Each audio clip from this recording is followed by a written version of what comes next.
제가 지난 주일날 같은 본문을 가지고 믿음의 대비책이라는 제목으로 말씀을 드렸죠. 이 말씀을 전하면서 우리가 정말 대비해야 된다는 사실, 특별히 누구도 피해갈 수 없는 고난이 있다면 우리는 반드시 대비해야 한다는 사실을 강조드렸습니다. 또한 사도 베드로의 권면처럼 고난 중에 기뻐하기 위해서는 고난 중에 먼저 슬픔을 멈춰야 한다는 사실도 말씀드렸습니다. 우리가 잘 아는 말씀, 항상 기뻐하라. 항상 기뻐하라. 그런데 문제는 우리의 삶이 항상 기뻐할 수 있는 일들만 생기지 않는다는 것이죠. 항상 기뻐할 수 있는 일만 생긴다면 이 말씀은 그렇게 어렵지 않습니다. 항상 기뻐할 수 있는 일만 생기면 우리는 얼마든지 항상 기뻐할 수 있기 때문입니다. 그런데 문제가 뭐예요? 여러분과 저의 삶 속에서 항상 기뻐할 수 있는 일만 생기지 않는다는 사실. 아니, 오히려 고난이 있지요. 어느 누구의 삶 속에서도 항상 기뻐할 수 있는 삶의 조건만 계속될 수 없습니다. 이게 문제예요. 그런데 성경은 그럼에도 불구하고 끊임없이 우리들에게 항상 기뻐하라. 심지어 고난 중에도 즐거워하라고 명령합니다. 이럴 때 우리가 정말 항상 기뻐하기 위해서, 고난 중에도 즐거워하기 위해서 우리는 먼저 고난 중에 슬퍼하지 말아야 한다는 사실을 전하면서 지난주 설교를 마쳤습니다. 고난 중에 우리가 기뻐하기 위해서 우리는 반드시 고난 중에 슬퍼하지 말아야 할 책임이 있습니다. 항상 기뻐하기 위해서 우리는 먼저 슬퍼하는 삶을 청산할 줄 알아야 합니다. 네, 그렇습니다. 슬퍼할 일이 없어서 슬퍼하지 않는 게 아니라, 고통스러운 일이 없어서 즐거운 게 아니라 슬픔을 먼저 멈춰야 합니다. 눈물을 먼저 닦아야 돼요. 이것이 바로 고난 중에도 즐거워할 수 있는 믿음의 대비 책임을 다시 한번 강조드리고 싶습니다. 자, 이제 오늘은 지난주에 이어서 약속드린 대로 우리가 고난 중에 어떻게 즐거워할 수 있는가, 고난 가운데 어떻게 기뻐할 수 있는가에 대한 성경적 해답을 찾고자 합니다. 고난 중에 우리가 어떻게 기뻐할 수 있을까요? 그런데 이 질문을 던지기 전에 우리는 먼저 이렇게 묻게 됩니다. 아니, 고난은 왜 오는가? 도대체 고난이 왜 오는가를 묻지 않을 수 없어요. 이게 오늘의 첫 번째 질문이에요. 고난이 왜 오는가? 고난의 이유는 무엇일까요? 오늘 본문에서 사도 베드로에게도 동일한 질문이 있었어요. 그래서 그가 고난이 왜 오는가를 오늘을 사는 성도들에게 분명하고 정확하게 지적해주고 있어요. 고난이 왜 찾아올까요? 그 해답을 우리는 본문의 15절과 16절에서 발견하게 됩니다.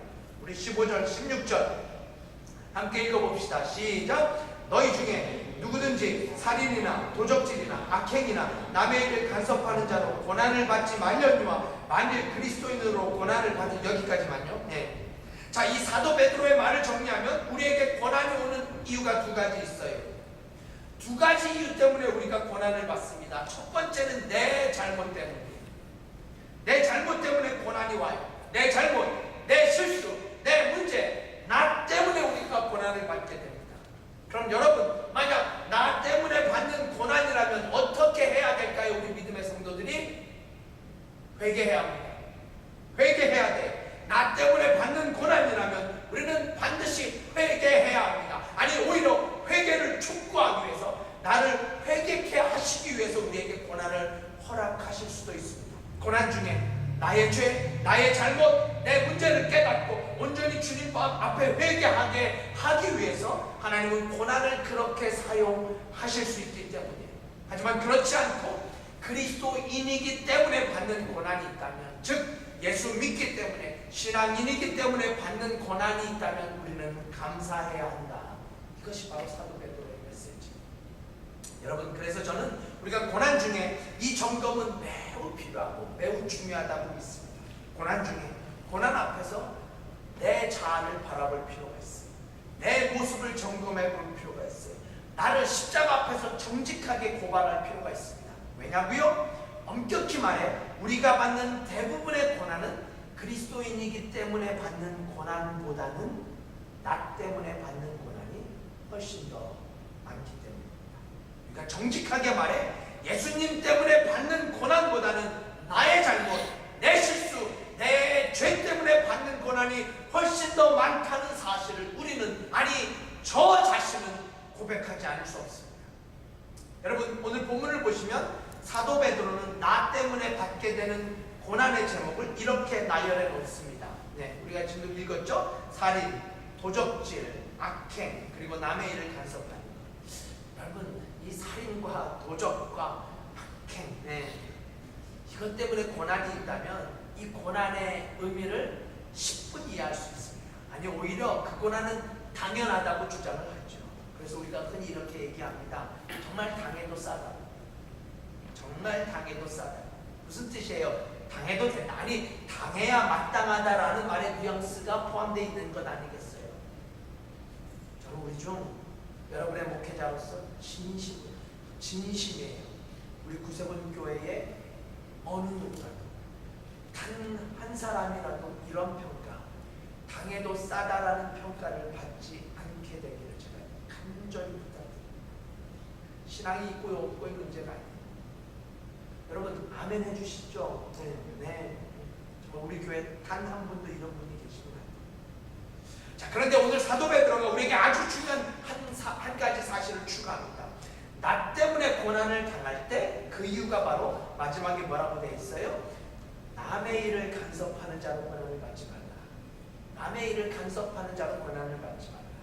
한국의 한 설교가는 이 베드로의 메시지를 전하면서 우리 신앙인들이 가장 귀 기울여 드려야 할 말씀이라고 강조합니다. 그러니까 우리 신앙인들에게는 다른 어떤 권면보다 남의 일에 간섭하지 말라는 이 베드로의 권면이 훨씬 더 중요하고 훨씬 더 필요하다는 말씀이에요. 왜일까요? 대부분의 교인들 중에 살인자, 사기꾼, 흉악범들은 없기 때문이에요. 물론 요즘에는 이걸 아주 없다라고 말하기도 어려운 시대가 됐지만 그래도 대부분 기독교인 중에 뭐 살인자나 흉악범죄자, 사기꾼들은 없지 않겠어요? 아니 없어야 되는 것 아니겠습니까? 네, 그래서 사도 베드로도 여기에 아마 신앙인들이었기 때문에 이 말씀을 추가하지 않았는가 하는 생각을 하게 돼요. 오늘 본문은 신앙인들에게, 그러니까 세상 사람들이 아닌 신앙인들에게만 쓰여진 편지입니다. 베드로서 자체가 그렇죠. 디아스포라라는 말이 베드로서에서 등장하는데요.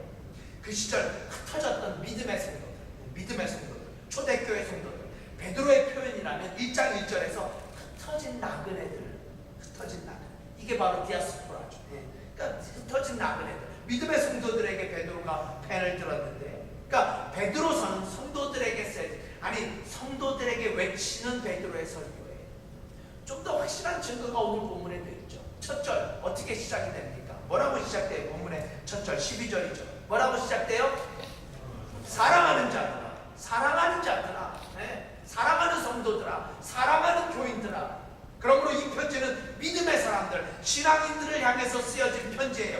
그래서 베드로가 고난에 대한 이유를 설명하면서 살인이나 흉악범이나 사기꾼, 그리고 이 부분에서 특별히 교인들의 모습을 떠올리면서 남의 일에 간섭하는 자로 고난을 받지 말라는 아주 특별한 충고를 잊지 않게 됩니다. 이제 좀 클리어하게 이해가 되시는지.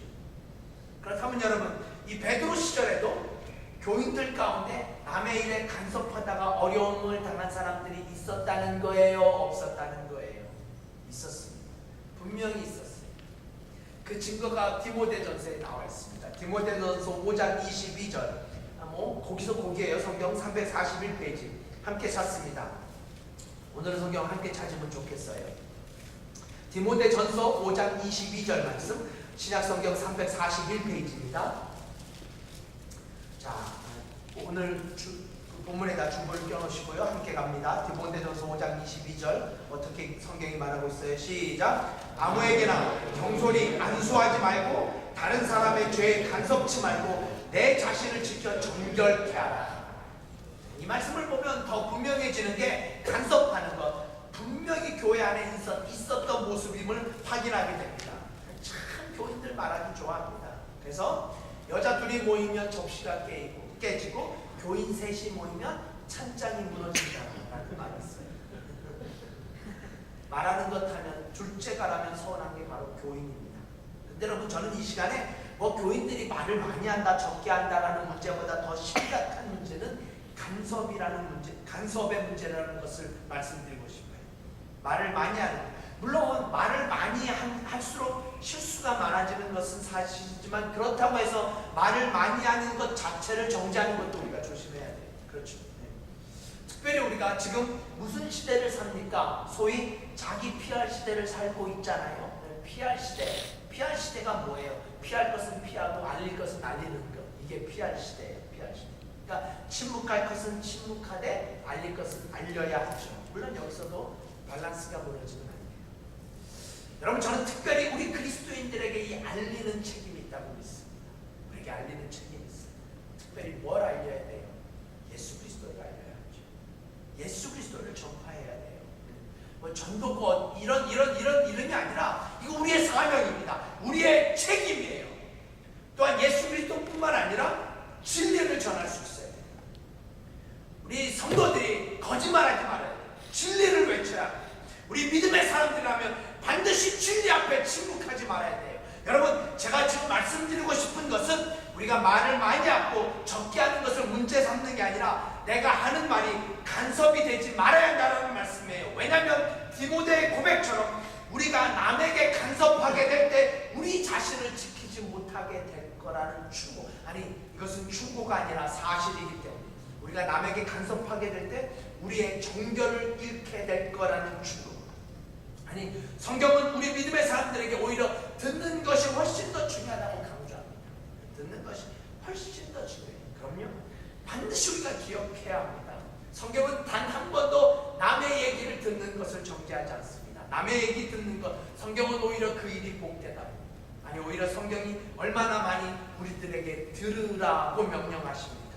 너희는 들으라. 이게 쉐마잖아요. 쉐마. 들을지어다. 귀 있는 자는 들을지어다. 심지어 이 말씀 기억나시는지요? 믿음이 어디서 난다고요? 믿음이 들음에서 나죠. 믿음은 들음에서 나는 거예요. 믿음은 들음에서 출발합니다. 그러므로 우리가 들을 줄 알아야 돼요. 듣는 훈련이 필요합니다. 여러분, 저는 이 듣는 마음, 듣는 자세가 바로 관심이라고 생각해요. 왜요? 내가 누군가에 관심이 있다면 우리는 그의 말을 듣기 때문입니다. 그렇죠? 내가 누군가에게 관심이 있다면 우리는 당연히 그의 말을 듣게 되어 있습니다. 그런데 우리는 관심이 아니라 간섭하고자 합니다. 이럴 때 우리의 정결을 잃게 돼요. 관심과 간섭은 다르죠. 달라도 정말 다릅니다. 잘 들어주십시오. 간섭이 말하는 거라면 관심은 듣는 거예요. 어떤 분들은 간섭하면서 관심이라고 착각합니다. 내가 관심이 있어서 그런다고 쉴 새 없이 떠들어대면서 너무 많은 말로 상처를 주고 힘들게 합니다. 여러분, 다시 한번 여러분의 목회자로서 간절히 부탁드립니다. 우리는 간섭하는 자가 아니라 관심을 주는 사람이었으면 좋겠어요. 간섭해서 상처 주고 하나님의 영광을 가리우고 그래서 고난 앞에 투정하는 사람이 아니라 정말 관심을 갖고 누군가의 말을 들어주고 관심을 갖고 누군가의 상처를 싸매주고, 그럼요, 예수 그리스도의 사랑 때문에 내 주위에 아파하는 사람, 고통당하는 사람, 고난 중에 있는 사람에게 다가가서 조용히 그의 말에 귀 기울이는 사람이 될 수 있다면 그 고난 중에 있는 그 사람에게 당신은 그야말로 하늘의 위로자, 하늘의 평안을 전달하는 전도자가 되게 될 줄 믿습니다. 여러분, 우리 다시 한번 믿음에 결심하십시다. 각오하십시다. 내가 살인이나 사기나 악한 일로 고난을 당하지 않는 것 당연한 일이죠. 당연한 일이 당연하게 여겨지지 않는 세상이라 너무나도 안타깝습니다만 이거 당연한 거예요. 우리가 이런 결단이 있어야 돼요. 믿음이 좋고 없고를 떠나서 이거 결단해야 돼요. 물론입니다. 악한 일 하지 않는 것, 사기치지 않는 것. 하지만 더 나아가 남의 일에 간섭해서 남에게 상처 주고 남을 힘들게 하고 그리고 결국 그 일 때문에 자기 자신도 고난을 받는 사람이 되지 않겠노라. 간섭하는 사람이 아니라 관심을 주는 사람이 되겠노라는 결심이 오늘 이 시간에 있기를 간절히 소망해 봅니다. 자, 그럼 이제 한 걸음 더 나가서 두 번째로 고난당하는 이유에 있어서 고난 중에 즐거워해야 할 이유, 고난 중에 기뻐해야 할 이유를 사도 베드로는 우리에게 어떻게 전달하고 있을까요? 고난 중에 즐거워해야 할 이유는 과연 무엇일까요? 우리 성도들에게 그것은 바로 내가 당하는 고난이 그리스도의 고난에 참여하는 것이기 때문입니다. 그래서 우리가 고난 중에 즐거워해야 한다고 베드로는 설교합니다. 내가 당하는 고난이 예수 그리스도의 고난에 참여하는 거라는 말씀이에요. 물론 여기서 성경이 말하는 고난은 나 때문에 받는 고난이 아니라는 점을 간과하지 말아야 합니다. 자, 우리 본문의 시작절 12절 13절.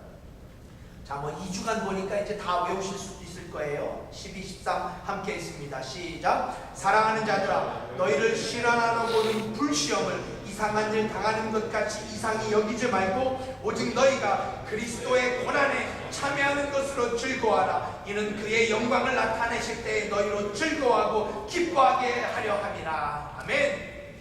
자, 우리가 이 베드로의 설교를 들으면서 이런 오해가 있을 수 있어요. 고난을 좋아하라는 말씀인가? 네? 이 말씀이 고난 중에 즐거워하라는 권면이 있고 고난이 좋은 것이고, 그래서 우리 성도들이 고난을 좋아하고 기뻐해야 한다는 말씀으로 오해할 수 있습니다. 그런데 여러분, 그렇지 않습니다. 이 말씀은 고난 그 자체를 즐거워하라는 말씀이 결코 아니에요. 고난 자체가 그렇게 위대한 것이 아니기 때문이에요. 아니, 고난 자체는 사실 힘든 거예요. 어려운 거지요. 우리를 아프게 하는 거예요. 고난은 고통스러운 거예요. 하지만 여러분 잘 보십시오. 그 고난이 만약 예수 그리스도를 위한 고난이라면, 예수님 때문에 당하는 고난이라면, 우리 청년들 잘 들어주세요.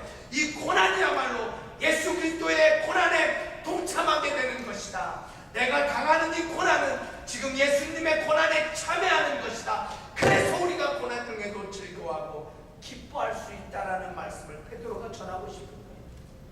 한참 된 것 같아요. 한국의 TV 광고에서 우리에게 진한 감동을 주었던 광고 한 편이 있었습니다. 그것은 바로 TV 인간극장의 주인공인 한 남편의 암투병을 그리는 장면이었어요. 남편이자 두 아이의 아빠였던 이 주인공이 항암 치료를 시작하기 위해서 머리를 깎습니다. 머리를 다 깎고 이제 빡빡머리가 돼서 항암 치료를 시작하는 장면이 지나가면서요, 이분의 부인이었던 아내의 모습과 두 자녀의 모습이 오버랩되는데요. 어떤 장면이었어요? 자신의 남편을 위해서, 그리고 아빠를 위해서 엄마와 두 자녀 모두 빡빡머리를 깎고 환한 웃음으로 병실에 나타났던 한 가족의 모습을 그렸던 아주 감동적인 TV 광고가 있었습니다. 여러분, 사랑한다면, 정말 사랑한다면 그 사람의 고통에 동참하고 싶은 감정을 우리는 충분히 이해하며 공감하게 됩니다. 정말 사랑하는 사람이라면, 정말 사랑하는 남편이, 사랑하는 아빠가 암치료를 위해서 빡빡머리가 되자 그의 가족도 다 빡빡머리가 됩니다. 왜요? 아빠를 향한 사랑 때문이죠. 사랑 때문에 가능한 일이죠. 여러분, 저와 여러분은 하나님이 사랑하는 사람들입니다. 그렇죠? 우리 아이들이 좋아하는 찬송가, 날 사랑하신 성경에 써있네요. 잘 따라오고 계신지 오늘은 제가 좀 불안한데요. 우리 찬송 한번 부르십시다. 후렴만. 날 사랑하신, 날 사랑하신, 날 사랑하신, 날 사랑하신 성경에 써있네. 네, 하나님은 이 성경을 통해서 내가 널 사랑한다는 사실을 수십 번, 아니 수백 번도 더 강조합니다. 내가 널 사랑한다고. 그리고 우리는 그 사랑하는 예수님의 사랑 때문에 구원받은 사람이고, 더불어 우리도 그 예수님을 사랑한다고 고백하는 사람들, 그게 바로 크리스찬입니다. 성경은 그리스도, 즉 크리스찬이라는 단어가 3번 등장해요. 그리스도인. 오늘 본문에까지 이 단어가 3번 등장합니다. 사도행전 11장에 처음 등장하는데요, 제가 다른 설명들은 다 생략하고, 이 그리스도인이라는 그 말은 원래 불신자로부터 의해서 처음 사용되어지게 됩니다. 크리스찬이 우리가 성도들이 스스로 붙인 이름이 아니었어요. 불신자들이, 예수를 안 믿는 사람들이 붙인 이름이에요. 그럼 왜 그들이 그리스도인이라는 이름을 붙였을까요? 간단합니다. 사람들이 모이기만 하면 그리스도를 말해요. 모이기만 하면 예수 그리스도의 사랑을 말합니다. 주님의 사랑을 말하는 것만 아니라 그들이 행동으로 보여줘요. 삶에 그리스도의 모습을 실천합니다. 위대한 설교가인 스펄전은 초대교회 시절 사람들이 그리스도인이라고 성도들을 부른 이유를 가리켜 그리스도가 몸에 밴 사람들, 그리스도가 몸에 밴 사람을 가리켜 우리 그리스도인이라고 불렀다라는 아주 좋은 설명을 합니다. 참 멋있는 표현이죠. 그리스도가 몸에 밴 사람들, 예수님이 몸에 밴 사람들, 그리스도인, 크리스찬. 여러분 잘 들어주십시오. 이 말은 우리 스스로가 붙이는 게 아니라 세상 사람들이 붙여준 이름이에요. 믿지 않는 사람들이 붙여준 이름이에요. 그러니까 이게 무슨 뜻이에요? 우리가 신앙인이라고 해서 크리스찬이라고 우리 스스로가 말하는 게 아니라는 말씀이에요. 남들이 그렇게 말할 수 있어야 돼요. 남들이. 저 사람은 예수님을 사랑하는 사람이야. 저리는 정말 예수님을 사랑하는 사람이야. 저 사람은 예수님이 몸에 밴 사람이에요. 네, 우리 모두는 다 그런 사람입니다. 예수님을 사랑하는 사람, 예수님이 몸에 밴 사람. 그렇다면 사랑하는 여러분, 우리가 당하는 고난, 그것이 바로 내가 사랑하는 예수님의 고난에 동참하는 일이라면 그것으로 우리의 슬픔, 우리의 아픔, 우리의 눈물을 멈출 필요가 있지 않겠어요? 제가 오늘 정말 강조하고 싶은 말씀이 여기에 있습니다. 아니, 저는 이것이야말로 고난을 푸는 믿음의 열쇠라고 믿습니다. 내 삶의 고난 앞에서 이것이 나를 사랑하시는 예수님의 그 고난에 동참하는 일이라고. 그래서 아픔 중에도, 고난 중에도 즐거워할 수 있는 것. 비록 내가 당하는 고난이 나를 아프게 하고 나를 힘들게 하고 나를 어렵게 해도 주님의 고난에 참여하는 것이라면 나를 사랑하시고 구원하시는 그 예수님의 고난에 동참하는 거룩한 프라우드를 가지고 고난 중에도 슬퍼만 하지 않는 믿음의 성도들, 이쯤 사도 바울의 고난에 관한 메시지를 여러분에게 나누고 싶어요. 빌립보서 1장 29절, 이 말씀도 함께 찾습니다. 319페이지에요. 신약성경 다 거기에요. 오늘 본문 빌립보서 1장 29절 319페이지 다 찾으면 좋겠어요. 함께 찾아 있습니다. 빌립보서 1장 29절 시작. 그리스도를 위하여 너희에게 은혜를 주신 것은 다만 그를 믿을 뿐 아니라 또한 그를 위하여 고난도 받게 하시리라. 여기서 은혜라는 말은 하나님의 선물이라는 뜻이에요. 이 말씀을 보면 하나님께서 우리에게 두 가지 선물을 주셨어요. 하나는 믿음, 그러니까 믿는 것이고 또 하나는 고난입니다. 여러분, 우리가 쉽게 잊지 말아야 할 게 우리가 믿을 수 있는 것, 믿게 되는 것이 하나님의 선물이라는 거예요. 이게 바로 은혜예요. 우리는 지금 소위 포스트 모더니즘의 시대를 살아갑니다. 무슨 말이에요? 정의가 사라지고 선과 악의 경계가 불분명한 시대, 심지어 동성애가 죄가 되지 않는 죄의 경계가 완전히 무너져버린 시대를 삽니다. 그래서 이런 버스 광고가 한때 유럽에서 등장하기도 합니다. 잘 들어주세요. There is probably no God. Enjoy your life. 이 버스 광고. 하나님은 아마도 없습니다. 삶을 즐기십시오. 이런 시대로 우리가 살아갑니다. 구약시대 사람들은 하나님의 기적을 눈으로 직접 봤어요. 몸으로 직접 체험했습니다. 예수님 시절 그들은 예수님의 손길, 예수님의 설교, 예수님의 능력을 몸소 체험했어요. 그런데 우리는 그런 시대를 살아가고 있지는 않습니다. 오해하지 마세요. 하나님의 기적, 하나님의 능력이 없다라는 말씀이 아니라 그만큼 우리가 직접적으로 보고 느낄 수 있는 시대가 아니라는 말씀이에요. 과학은 점점 더 발달해져 신의 영역인 생명의 탄생마저도 마음대로 조절할 것 같은 시대에 살아갑니다. 그런데 여러분, 이런 시대에 천지를 창조하신 이가 하나님이시다라는 말씀이 온전히 믿어지는 것.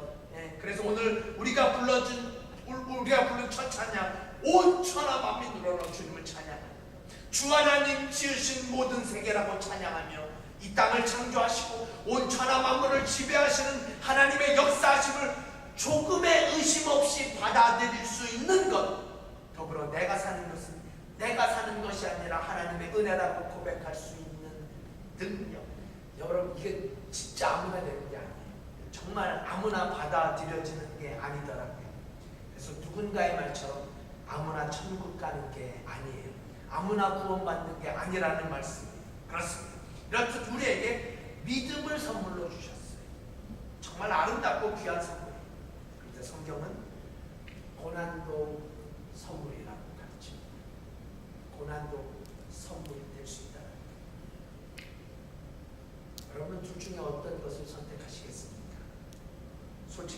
믿음은 원하지만 고난은 원하지 않는 게 사실이죠. 저도 그렇습니다. 전자는 원해도 후자는 용납하기 어렵습니다. 그러나 사랑하는 여러분, 사도 바울은 하나님이 이 두 가지를 선물로 주셨다고 가르칩니다. 고난도 선물이라고. 왜요? 그 고난이 우리에게 가져다주는 여러 가지 유익이 있고, 더불어 그 고난이 특별히 예수님의 고난에 동참하는 것이라고, 우리 성도들이 예수님의 고통에 참여하는 것이라고.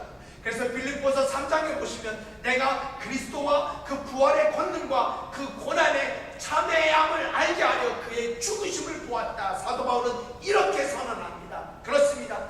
고난 중에 아프죠. 고통 가운데 힘이 들어요. 하지만 여러분, 나를 위해 죽으신 분, 나를 위해서 아무 잘못 없으신 예수님께서 나를 위해서 죽으시고 나를 위해서 피 흘리시고 나를 위해서 저 십자가에서 돌아가셨다면, 우리도 내가 겪는 이 고통, 내가 아파하는 이 고난이 십자가의 고난에 참여하는 것이라는 이 말씀을 붙잡고 오늘을 믿음으로 살아가는 것, 이것이 바로 고난을 푸는 믿음의 열쇠라고 오늘 본문은 우리에게 가르칩니다. 자, 그럼 이제 마지막으로 우리가 고난 중에 즐거워할 수 있는 이유를 사도 베드로는 뭐라고 설명하고 있습니까? 이것이 고난을 푸는 그 믿음의 열쇠의 핵심 메시지인데요, 16절에서 그 해답을 제시받습니다. 16절 우리 함께 봉독하면 좋겠어요. 다시 본문으로 돌아가시죠. 베드로전서 4장 16절입니다. 함께 읽습니다. 시작. 만일 그리스도인으로 고난을 받은 즉 부끄러워 말고 도리어 그 이름으로 하나님께 영광을 돌리라. 아멘. 우리가 고난 중에 기뻐할 수 있는 이유는 바로 그것이 하나님께 영광이 될 수 있기 때문이에요. 하나님께 영광이 되는 고난. 여러분, 유명한 조지 뮬러는 고난과 영광은 쌍둥이다 라는 말을 하고 있어요. 고난과 영광은 틀린 쌍둥이다. 네, 우리 신앙인들에게 고난과 영광은 결코 분리될 수 없습니다. 왜냐하면 십자가가 그렇기 때문에. 고난이 있는 곳에 영광이 있기 때문에, 십자가에 고난이 있는 곳에 부활의 영광이 있었기 때문에, 그러므로 우리가 부활의 영광을 생각할 때마다 잊지 말아야 할 것은 바로 십자가의 고난입니다. 십자가의 고난 없이 부활의 영광은 가능하지 않기 때문이에요. 우리 함전도사님도 이런 설교를 해주셨죠. 우리가 고난만 묵상하면 안 돼요. 왜요? 고난 후에 영광이 있기 때문이에요. 그리고 우리가 영광만 묵상해도 안 돼요. 왜요? 영광 전에 반드시 고난이 존재하기 때문이에요. 영광 전에 고난이 있습니다. 그러므로 사랑하는 성도 여러분, 우리가 영광을 원한다면 고난을 통과해야 합니다. 여러분 잘 들어주세요. 한 신학자는 이렇게 말합니다. 하나님은 우리에게 고난 대신 영광을 주시는 하나님이 아니라 고난을 통해서 영광을 주시는 하나님이시다. 다시 한번 들어보세요. 하나님은 우리에게 고난 대신에 영광을 주시는 하나님이 아니라 고난을 통해서 영광을 주시는 하나님이시다. 이 사실을 로마서 기자도 분명하게 우리에게 전해줍니다. 다 같이 로마서로 갑니다. 로마서 8장 17절 말씀. 귀찮아하시지 마시고요. 이제 마지막 성경이 로마서 8장 17절, 신약성경 249페이지입니다. 로마서 8장 17절 말씀. 자, 함께 읽습니다. 249페이지 시작. 자녀이면 또한 후사 곧 하나님의 후사요 그리스도와 함께한 후사니 우리가 그와 함께 영광을 받기 위하여 고난도 함께 받아야 될 것이니라. 아멘하기 어려운 말씀이죠. 주님과 함께 영광 받기 위해서 고난도 함께 받아야 할 것이라고 사도 바울은 그렇게 외칩니다. 네, 분명 이것이 바울이 그 죽을 것 같은 고난 중에도 낙심치 않고 고난 중에도 당당하게 나갈 수 있었던 승리의 비결이 아니었겠습니까? 사랑하는 구세군의 성도 여러분, 오늘의 본문의 14절을 기도하는 마음으로 들어주세요. 제가 봉독할게요. 고난당하는 믿음의 성도들을 향해서 사도 베드로는 이렇게 그리스도의 사랑을 전합니다. 너희가 그리스도의 이름으로 욕을 받으면 복 있는 자로다. 영광의 영 곧 하나님의 영이 너희 위에 계십니다. 무슨 말이에요? 우리가 고난을 받을 때, 고난 중에 있을 때 영광스러운 하나님의 영이 그 위에 계실 거라는 말씀이에요. 네, 지금은 우리가 고난 중에 있니? 왜 우리가 고난 중에 있는지 잘 알지 못해요. 지금은 잘 이해가 가지 않습니다. 그래서 사도 베드로가 애매한 고난이라는 단어를 사용해요. 애매한 고난. 믿음의 성도들이 당하는 애매한 고난, 이해되지 않는 고난, 받아들일 수 없는 고난. 하지만 우리가 그 고난을 그리스도인으로서 견뎌낼 수 있다면, 어느 학자의 설명처럼 우리가 고난 중에 그리스도인답게 견뎌낼 수만 있다면 하나님의 영이 우리와 함께 있을 거라. 하나님께서 우리를 버리지 않냐고, 떠나지 않냐고, 아니 세상 끝날까지 우리와 함께 하겠노라는 약속. 그렇다면 여러분, 약속을 단 한 번도 어기지 않으시는 분이 우리 하나님이실진데, 이 약속대로라면 어떻게 나를 홀로 이 어두움과 고난의 창에 내버려 두시겠습니까? 그분은 반드시 찾아온다고 성경은 약속합니다. 네, 이런 간증의 주인공이 바로 우리에게 잘 알려진 주바라기의 이지선 자매님이 아니었겠습니까? 제가 저희 교회에서 가장 많이 소개했던 간증자가 바로 이지선 자매인데요. 제가 지난 2월 1일 주일에 이 자매님의 다른 간증을 소개하면서 이 부분은 오늘을 위해서 간직하고 있었던 간증이에요. 수백 페이지도 넘는 간증이에요. 오늘 이 자매의 간증은 우리 믿음의 성도들이 얼마나 고난 앞에 나약한 존재인가를 돌아보고, 또한 말할 수 없는 고통이 하나님께 영광이 되기까지 진정한 크리스찬, 그야말로 예수님이 몸에 밴 한 위대한 자매의 간증이 저와 여러분에게 도전과 은혜가 함께 되었으면 좋겠어요. 다 잘려버려진 손가락과 수십 차례의 수술을 다 마치고 난 후에 간증입니다. 여러분 조용히 눈을 감으시고 기도하시는 마음으로 이 간증을 들어주시면 좋겠어요. 제가 그대로 읽습니다. 저는 짧아진 8개의 손가락을 쓰면서 사람에게 손톱이 얼마나 중요한 것인지 알게 되었고, 1인 10역을 해내는 엄지손가락으로 생활하고 글을 쓰면서 엄지손가락을 온전히 남겨주신 하나님께 감사했습니다. 눈썹이 없어 무엇이든 여과 없이 눈으로 들어가는 것을 경험하며 사람에게 이 작은 눈썹마저 얼마나 필요한 것인지 알았고, 막대기 같아져 버린 오른팔을 쓰면서 왜 하나님이 관절이 모두 구부러지도록 만드셨는지, 손이 귀까지 닿는 것이 얼마나 중요한 일인지 깨달았습니다. 온전치 못한 오른쪽 귓바퀴 덕분에 귓바퀴라는 게 귀에 물이 들어가지 않도록 하나님이 정교하게 만들어주신 거라는 사실을 알게 되었고, 잠시지만 다리에서 피부를 많이 떼어내 쩔뚝쩔뚝 걸으면서는 다리가 불편한 이들에게 걷는다는 일 자체가 얼마나 힘든 것인지 느낄 수 있었습니다. 무엇보다 건강한 피부가 얼마나 많은 기능을 하는지, 껍데기일 뿐 별것 아니라고 생각했던 피부가 우리에게 얼마나 소중한 것인지 알게 되었습니다. 그나마 남겨주신 피부들이 건강하게 움직이는 것에 감사했으며, 하나님이 우리의 몸을 얼마나 정교하게 세심한 계획 아래 만드셨는지 온몸으로 체험합니다. 그리고 감히 내 작은 고통 중에 예수님의 십자가 고통을 100분의 1이나마 공감할 수 있었고, 너무나 비천한 사람으로, 때로는 죄인으로, 얼굴도 이름도 초라한 사람으로 대접받는 그 기분 또한 알게 하셨습니다. 이제는 지난 고통마저 소중하게 느껴집니다. 그 고통이 아니었다면 지금처럼 남들의 아픔에 진심으로 공감할 가슴이 없었을 테니까요. 그 누구도 그 어떤 삶에도 죽는 게 낫다라는 판단은 옳지 않습니다. 그것은 분명히 틀렸다고 말하고 싶습니다. 추운 겨울날 아무런 희망 없이 길 위에 꼬꾸라져 잡을 청하는 노숙자고, 평생을 코와 입이 아닌 목에 인공적으로 뚫어 놓은 구멍으로 숨을 쉬어야 하는 사람들, 아무도 보이는 없는 곳에 자라는 이름 모를 들풀도 하나님이 생명을 허락하신 이상 그의 생명은 충분히 귀하고 존중받아야 할 삶입니다. 저러고도 살 수 있을까? 네, 이러고도 삽니다. 몸은 이렇지만 누구보다 건강한 마음임을 자부하며, 이런 몸이라도 전혀 부끄러운 마음을 품지 않게 해주신 하나님을 찬양하며, 이런 몸이라도 사랑하고 써주시려는 하나님의 계획에 감사드리며 그 하나님께 찬양과 영광을 올려드리며 저는 이렇게 삽니다. 아니, 누구보다 행복하게 살고 있습니다. 사랑하는 구성피나 성도 여러분, 우리는 이 자매의 간증을 통해서 정말 고난이 얼마나 위대한가요? 여러분, 이 자매를 통해서 얼마나 많은 영혼이 치유되고 얼마나 많은 영혼들이 위로받고 얼마나 많은 영혼들이 하나님 품으로 돌아오는 것을 확인하면서 우리의 모습을 돌아보지 않을 수 없어요. 정말 고난을 통해서 영광을 받으시는 하나님을 찬양하지 않을 수 없습니다. 이제 말씀을 마치려고 합니다.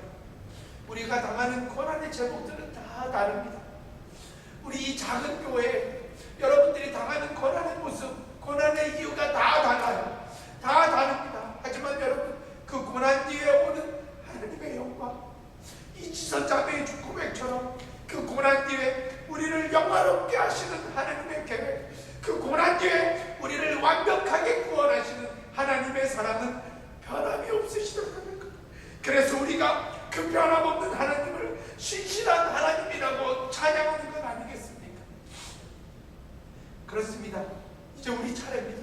제 차례예요. 여러분의 차례. 고난을 푸는 믿음의 열쇠를 우리에게 주셨습니다. 이제 그 열쇠를 쥐고 우리의 삶에 닥친 고난의 문을 하나하나 통과하는 것, 그리고 그것을 통해서 하나님께 영광을 올려드리는 것, 이것은 여전히 저와 여러분이 감당해야 할 몫이라고, 이런 삶을 살아가는 것이 바로 크리스찬이라고. 그리스도가 몸에 밴 사람들, 당신의 몸에 무엇이 배어 있습니까? 누구가 배어 있습니까? 오늘 사도 베드로의 고백을 통해서 우리의 모습을 돌아보며 고난을 푸는 믿음의 열쇠를 주고 당당하게 오늘을 살아가는 저와 여러분이 되기를 믿음으로 축복합니다. 우리 함께 기도합니다.